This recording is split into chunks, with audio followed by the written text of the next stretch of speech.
সুশৃঙ্খল পাহাড়ি পথ, পেছনে সুন্দর নিসর্গ, কিন্তু এই সৌন্দর্যের মাঝেই ছড়িয়ে আছে আতঙ্কের ছায়া। পর্যটকে মুখর থাকা পেহেলগামে এখন মানুষের দেখা মেলায় ভার, কড়া নিরাপত্তার চাদরে ঢাকা পুরো এলাকা।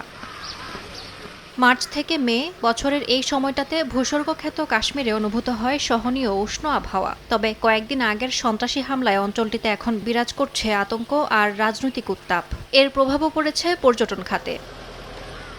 হামলার পর থেকেই বন্ধ হোটেল, দোকানপাট, রাস্তায় নেই কোনো গন্তব্য প্রত্যাশী মানুষের ভিড়, চারিদিকে শুনশান নীরবতা। মৌসুমের শুরু, অথচ পেহেলগামের ব্যবসায়ীরা দাঁড়িয়ে আছেন অনিশ্চয়তার মুখে। হামলার আগে এখানে প্রতিদিন ভ্রমণ করতেন কয়েক হাজার পর্যটক। স্থানীয়রা বলছেন এই হামলা শুধু প্রাণহানি নয়, তাদের অর্থনীতির জন্য বড় এক ধাক্কা। সন্ত্রাসী হামলার রেশ এখনও কাটেনি পেহেলগামে। সব মিলিয়ে এক অদ্ভুত নিস্তব্ধতায় থমকে আছে জনপ্রিয় গন্তব্যস্থলটি। পর্যটকহীন পেহেলগাম এখন কেবল কাশ্মীরের আতঙ্ক নয়, মানবিক সংকটেরও প্রতিচ্ছবি। স্থানীয়দের অপেক্ষা তাই চিরচেনা সেই পরিবেশে ফেরার। ইয়াসমিন অনন্যা, সময় সংবাদ।